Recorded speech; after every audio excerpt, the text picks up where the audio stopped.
বিশেষ করে মেয়ের বাবাদেরকে বলছি, নবী আলাইহিস সালাম বলেছেন বরকতময় মোহর, উত্তম মোহর, নেআমাস সিদাক, সবচেয়ে উত্তম মোহর হলো আইসারুহু, যে মোহরটা সবচাইতে সহনীয় হয়, সহজ হয় পরিশোধ করা।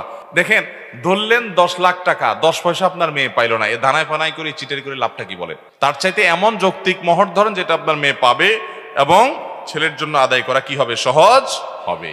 আমি বিভিন্ন জায়গায় বলি, যদি অনেক বেশি মোহর ধরে ফেলছে, আগে কিছু বলতে পারেন নাই, তাহলে এখন স্ত্রী বরাবর দরখাস্ত লিখবেন, বরাবর মোহতারামা স্ত্রী, বিষয় মোহর কমিয়ে দেওয়ার আবেদনপত্র যথাবিহিত সম্মান প্রদর্শন পূর্বক নিবেদন। এই যে আমি আপনার হতভাগা স্বামী, আমার বিয়ের সময় এত মোটা অঙ্কে মোহর ধরা হইয়াছিল, আমি ইহা কোনোভাবেই আদায় করিতে সক্ষম নই, বিধায় আপনি অনুগ্রহ করে আমার মোহর কমাইয়া দিয়া বা কিস্তিতে পরিশোধ করবার সুযোগ দিয়া বাধিত করিবেন।